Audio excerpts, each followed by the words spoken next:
প্রিয় শিক্ষার্থীরা, তোমরা সবাই কেমন আছো? আজ তোমাদের সাথে অনলাইন ক্লাসের হিসাব বিজ্ঞানের দ্বিতীয় অধ্যায় লেনদেন নিয়ে আলোচনা করব। এটি নবম ও দশম শ্রেণীর জন্য প্রযোজ্য। লেনদেন কি সেটা জানার আগে আমরা জানবো ঘটনা কি।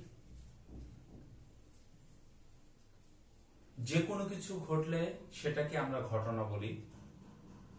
যেমন আজ বৃষ্টি হয়েছে, আজ আমার বাসায় একজন বন্ধু এসেছে, এটা যেমন ঘটনা। আমি বাজার থেকে আজকে 500 টাকার মাছ ক্রয় করেছি, সেটাও ঘটনা। এই ঘটনাটা দুই ধরনের হতে পারে। একটি হতে পারে আর্থিক ঘটনা, আরেকটি অনার্থিক ঘটনা। তাহলে ঘটনা দুই প্রকার। ঘটনা কয় প্রকার? ঘটনা দুই প্রকার।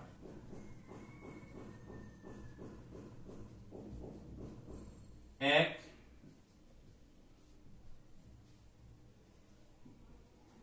আর্থিক ঘটনা। দুই,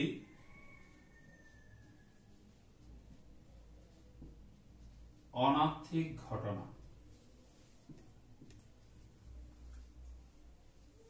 এই ঘটনা দুই প্রকারের মধ্যে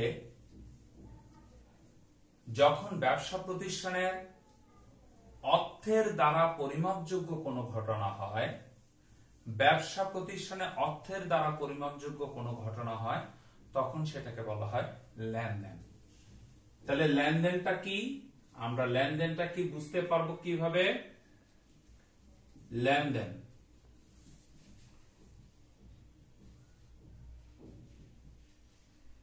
অর্থের দ্বারা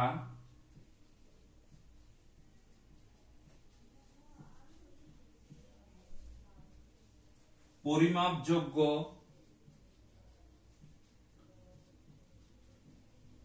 যে কোনো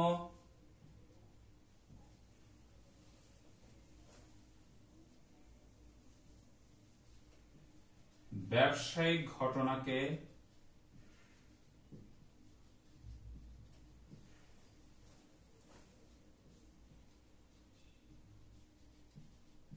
লেনদেন বলে।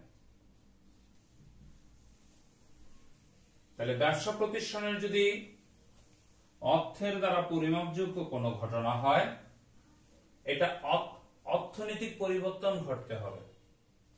ব্যবসা প্রতিষ্ঠানের যদি আর্থিক অবস্থার পরিবর্তন ঘটে, তাহলেই সেটাকে লেনদেন বলা যাবে। আর যদি ব্যবসা প্রতিষ্ঠানের আর্থিক কোনো পরিবর্তন না ঘটে, তাহলে সেটাকে লেনদেন বলা যাবে না। এখন আমরা কিছু ঘটনা লিখব।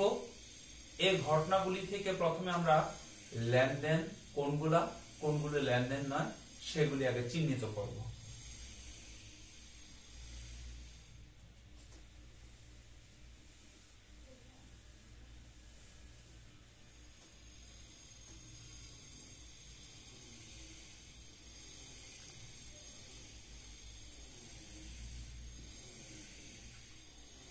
জনাব স্বপন 2019 সালের 1 জানুয়ারি নগদ 1 লক্ষ টাকা নিয়ে ব্যবসা শুরু করলো।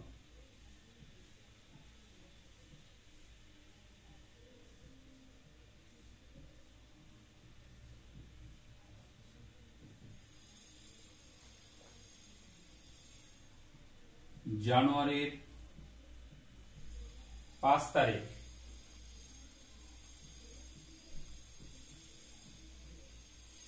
ব্যাংকে জমা দেওয়া হলো। ব্যাংকে জমা দেওয়া হলো 10,000 টাকা।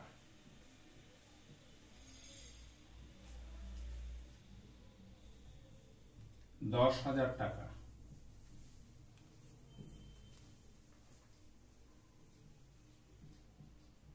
জানুয়ারির 10 তারিখ 10,000 টাকা বেতনে একজন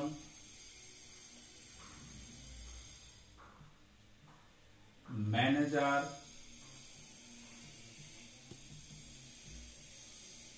নিয়োগ দিলেন।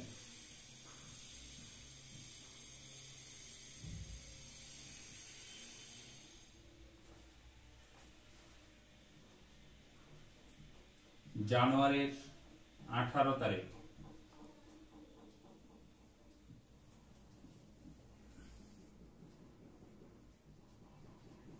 পণ্য ক্রয় 15,000 টাকা।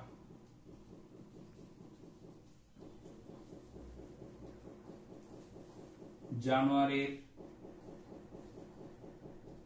20 তারিখ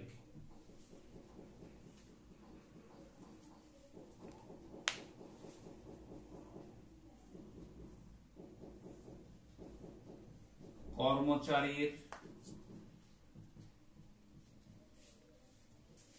বেতন প্রদান 5,000 টাকা।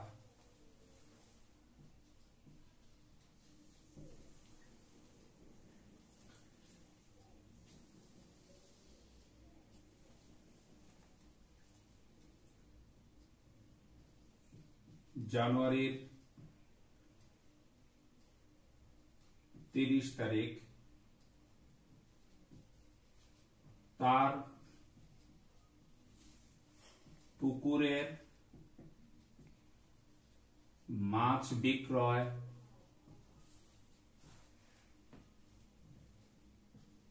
40,000 টাকা।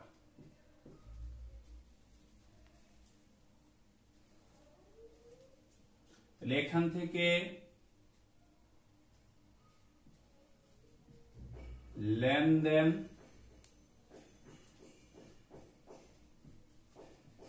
লেনদেন নয়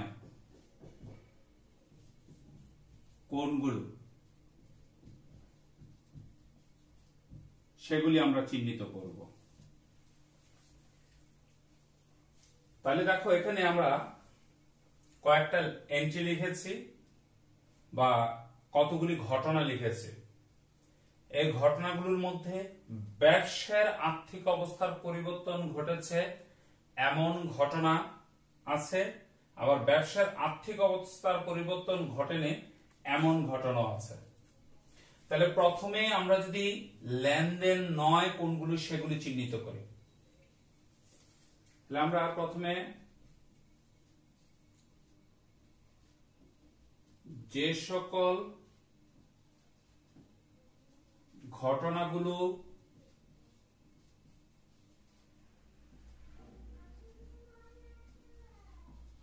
লেনদেন নয়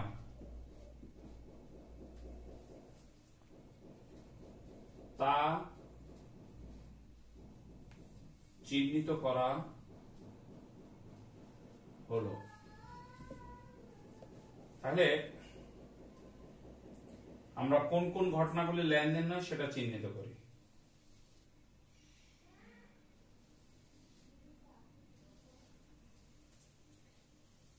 তারিখ লেনদেন কিনা কারণ, তারিখ লেনদেন কিনা কারণ সহ ব্যাখ্যা।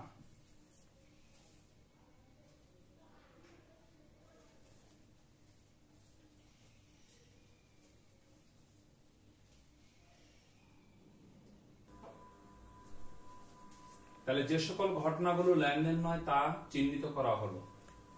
আমরা এখান থেকে জনাব স্বপন 2019 সালের 1 জানুয়ারি নগদ 1 লক্ষ টাকা নিয়ে ব্যবসা শুরু করলো।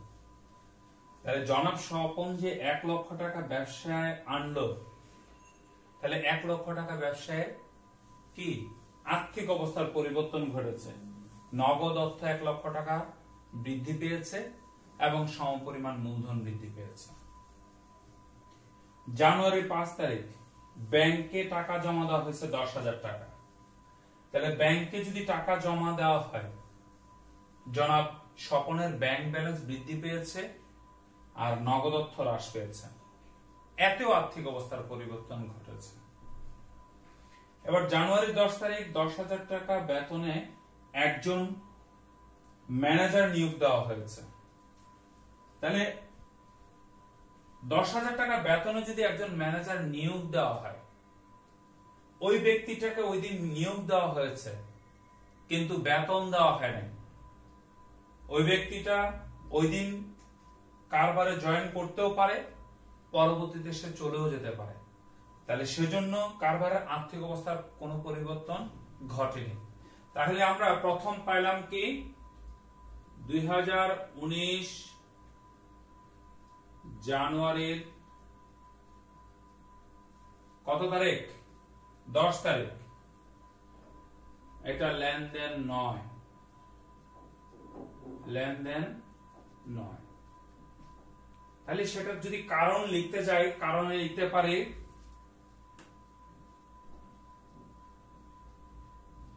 10,000 টাকা বেতনে একজন ম্যানেজার নিয়োগ করায়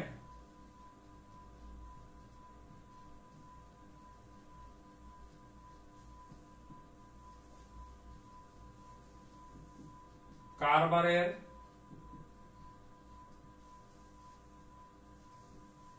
আর্থিক অবস্থার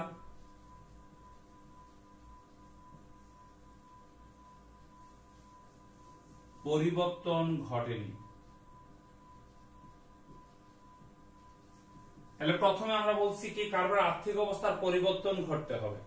যদি কারবারের আর্থিক অবস্থার পরিবর্তন না ঘটে তাহলে সেটা লেনদেন হবে না। তাহলে এই ম্যানেজার নিয়োগ দেওয়া কারবারের আর্থিক অবস্থার পরিবর্তন ঘটেনি। এবার কর্মচারীর বেতন প্রদান করা হলো, 18 তারিখ পণ্য ক্রয় 15,000। তাহলে পণ্য যদি ক্রয় করি 15,000 টাকা দিয়ে, তাহলে কারবারে পণ্যদ্রব্য আসছে এবং নগদ টাকা চলে গেছে।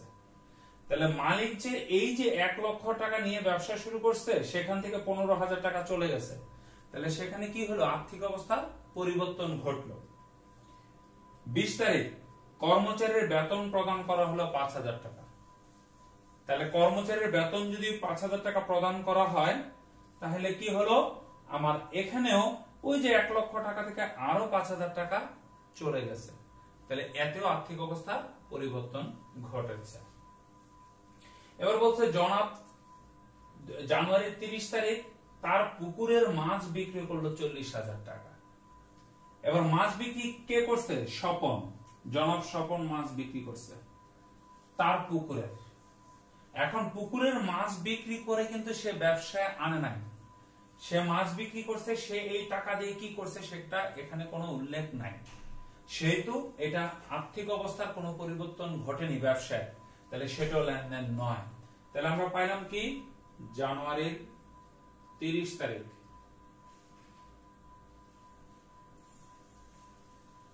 লেনদেন নয়। তাহলে বলবো জনাব স্বপন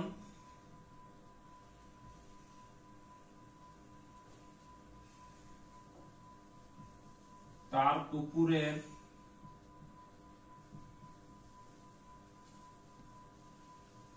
মাছ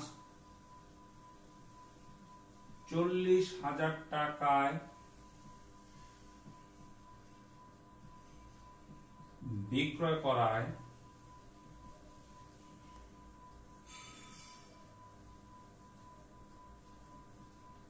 আর্থিক অবস্থার পরিবর্তন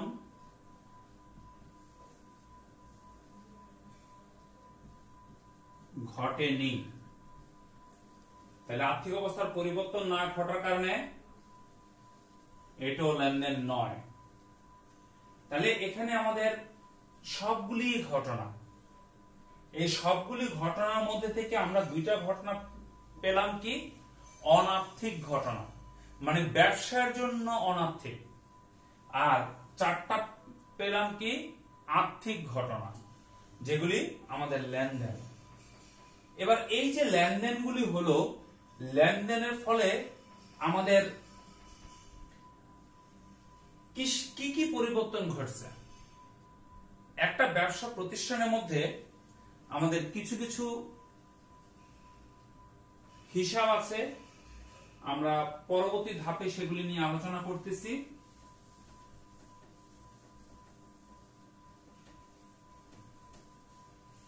এবার আমরা আলোচনা করব যেগুলি লেনদেন, সেগুলি কারণ সহ ব্যাখ্যা দিব। যে সকল ঘটনাগুলো লেনদেন তা নিচে চিহ্নিত করা হলো। এবার লেনদেনগুলো চিহ্নিত করব। এর আগে আমরা একটা জিনিস তোমাদেরকে জানাই যে আমাদের হিসাব আধুনিক পদ্ধতিতে 5 প্রকার। এই হিসাবগুলির মধ্যে থেকে আমাদের কোন হিসাবগুলির পরিবর্তন ঘটবে সেগুলি নিয়ে দেখব। 1 নাম্বার ব্যয়, 2 নাম্বার আয়, 3 নাম্বার সম্পদ, 4 নাম্বার দায়, 5 নাম্বার মালিকানা সত্ত্ব।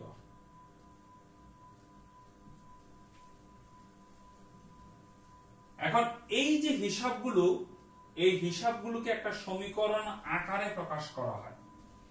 এই হিসাবগুলোকে একটা সমীকরণ আকারে প্রকাশ করা হয়। এটার নাম হচ্ছে হিসাব সমীকরণ। এই হিসাব সমীকরণের মধ্যে আমাদের সূত্র হচ্ছে A = L + OE। তাহলে A = L + OE। আবার OE টার বর্ধিত রূপ কি C + R - EX - D। A মানে হচ্ছে অ্যাসেট বা সম্পদ, A হচ্ছে সম্পদ, L মানে লায়াবিলিটিস বা দায়, O মানে হচ্ছে ওনার্স ইকুইটি বা মালিকানা সত্ত্ব। এই মালিকানা সত্ত্বের মধ্যেই আমাদের 4টা উপাদান। এই 4টা উপাদানের মধ্যে একটা হচ্ছে আয়, একটা হচ্ছে ব্যয়, আর এটা হচ্ছে মূলধন। এইটা হলো মূলধন, আর এইটা হচ্ছে উত্তোলন।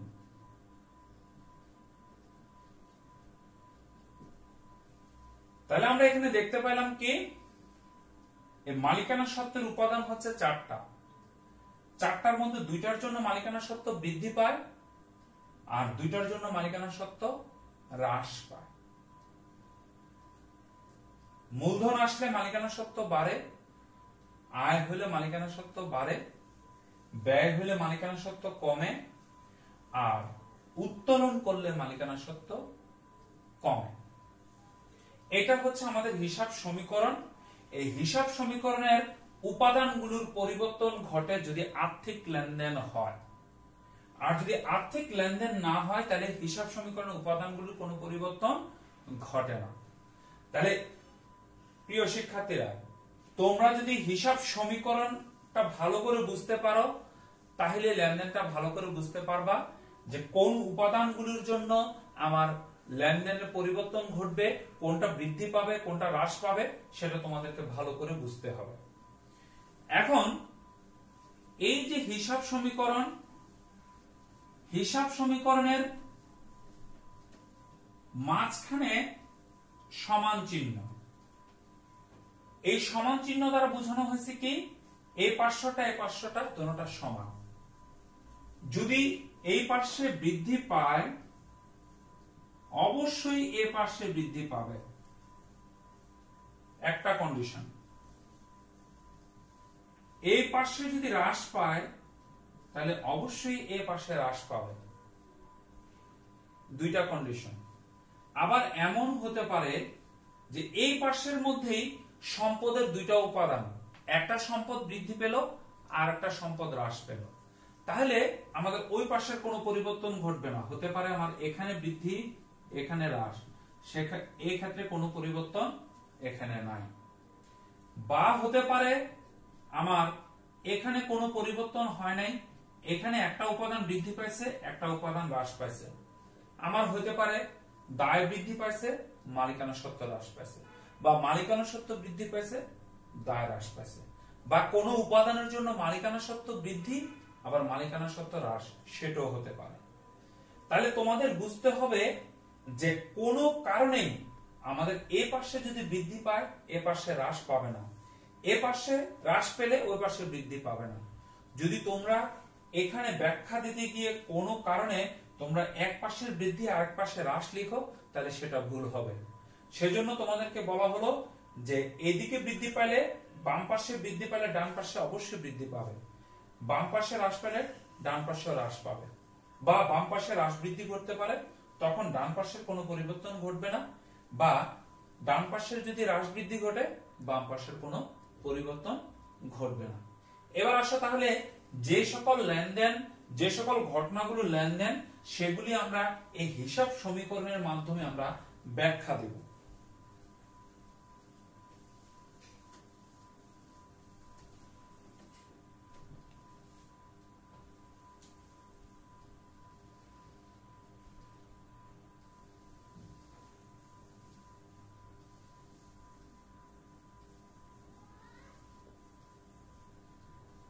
তারিখ,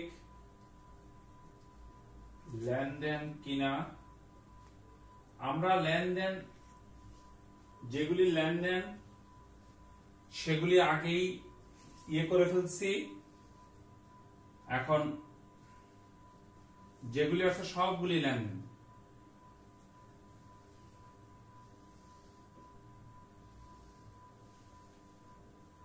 এখানে যেগুলি আছে সবগুলি লেনদেন, আর লেনদেন কিনা সেটা লেখার কোনো দরকার নাই।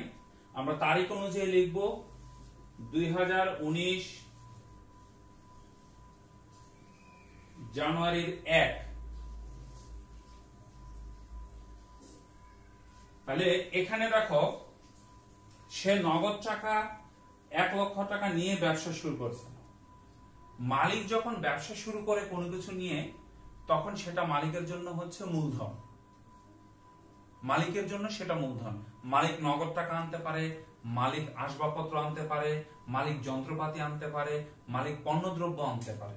তাহলে যেটি মালিক আনবে সেটা হচ্ছে তার জন্য মূলধন, আর মূলধন আনলে মালিকানা সত্ত্ব বৃদ্ধি পায়।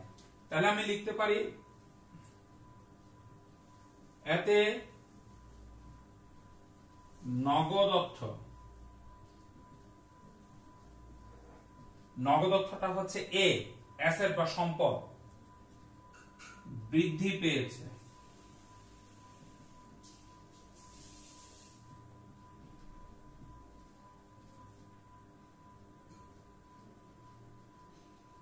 সমপরিমাণ মূলধন, আমি মূলধন লিখলেও পারি, অবলিক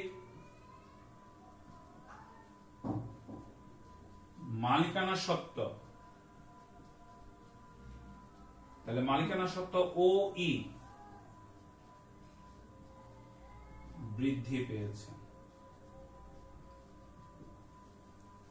তাহলে দেখো একটু আগে আমি বলেছি যে সমান চিহ্নের বাম পাশে যদি বৃদ্ধি পায় ডান পাশেও বৃদ্ধি পাবে, বাম পাশে যদি হ্রাস পায় ডান পাশেও হ্রাস পাবে। এবার আসি পরবর্তী লেনদেন। ব্যাংকে টাকা জমা দেওয়া হলো, তাহলে ব্যাংকে যদি টাকা জমা দেই, এতে আমার কারবার থেকে নগদ টাকা চলে গেছে, এতে নগদ অর্থ, ব্র্যাকেটে লিখবো এ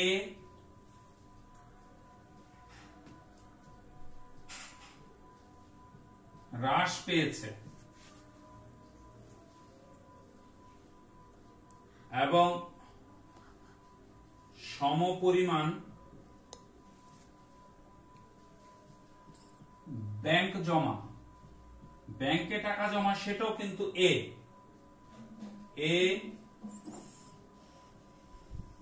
বৃদ্ধি পেয়েছে।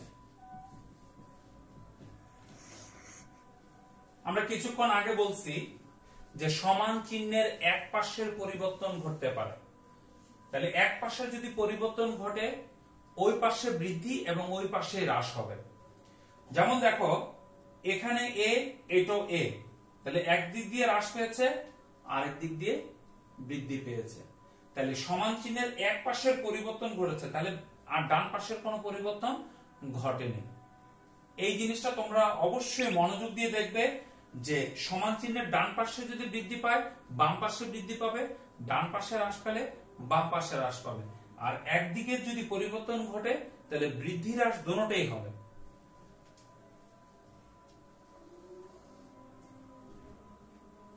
এবার কি বলা হলো যে 18 তারিখ পণ্য ক্রয় করা হয়েছে। এবার যদি পণ্য ক্রয় করি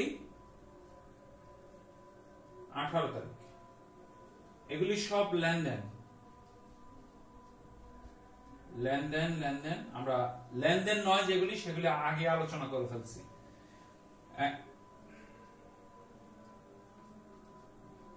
এতে নগদ অর্থ ব্র্যাকেটে এ হ্রাস পেয়েছে,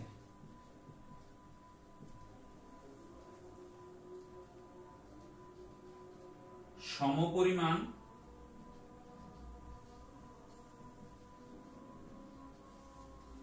মালিকানা সত্ত্ব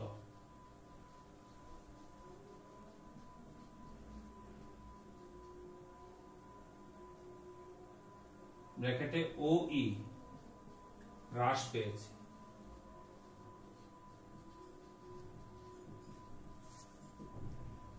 দেখো একটু আগে আমরা দোনো পাশের বৃদ্ধি দেখালাম, এই বাম পাশে বৃদ্ধি ডান পাশে বৃদ্ধি, সেম ভাবে এখন বাম পাশে হ্রাস ডান পাশেও হ্রাস, দোনো দিকেই হ্রাস পেয়েছে।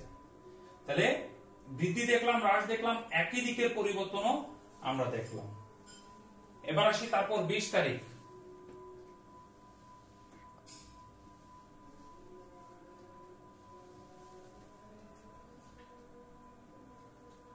তারিখেরটাও লেনদেন,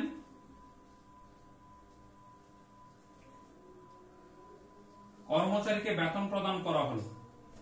পণ্য ক্রয় করাতে যেমন ব্যয় হয়েছে, ব্যয় হলে মালিকানা সত্ত্ব হ্রাস পায়, কর্মচারীকে বেতন দেওয়া হয়েছে 5000, সেটার জন্য মালিকানা সত্ত্ব হ্রাস পাবে। তাহলে লিখবো এতে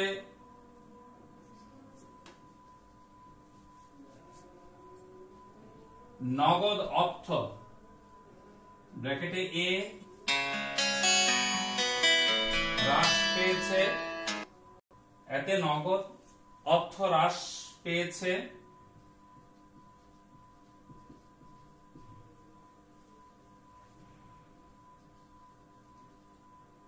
সমপরিমাণ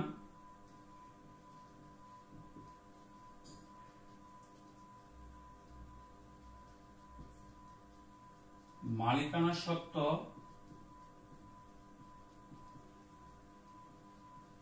ও ই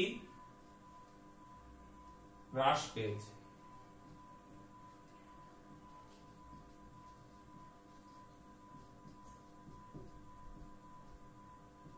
তাহলে আজকে আমরা হিসাব সমীকরণটা কি, হিসাব সমীকরণের উপাদানগুলি আমরা জানতে পারলাম, কোন ঘটনাগুলো লেনদেন কোন ঘটনাগুলো লেনদেন নয় সেটা জানতে পারলাম, লেনদেনের ফলে হিসাব সমীকরণের যে প্রভাবগুলো কি পরিবর্তন ঘটে সেটা জানতে পারলাম। আগামী সেশনে আমরা এই হিসাব সমীকরণের একটা বিবরণী ছক আছে, সেই বিবরণী ছক নিয়ে তোমাদের সাথে আলোচনা করব। যদি তোমাদের এই হিসাব সম্পর্কে বা লেনদেন কোনগুলো লেনদেন নয় সেটা বুঝতে যদি কোনো সমস্যা থাকে তাহলে তোমরা আমার কমেন্টস বক্সে অবশ্যই কমেন্টস করবে। আমি পরবর্তী সেশনে সেটা সম্পর্কে আবার আলোচনা করার জন্য চেষ্টা করব। আজকের জন্য সকলকে ধন্যবাদ।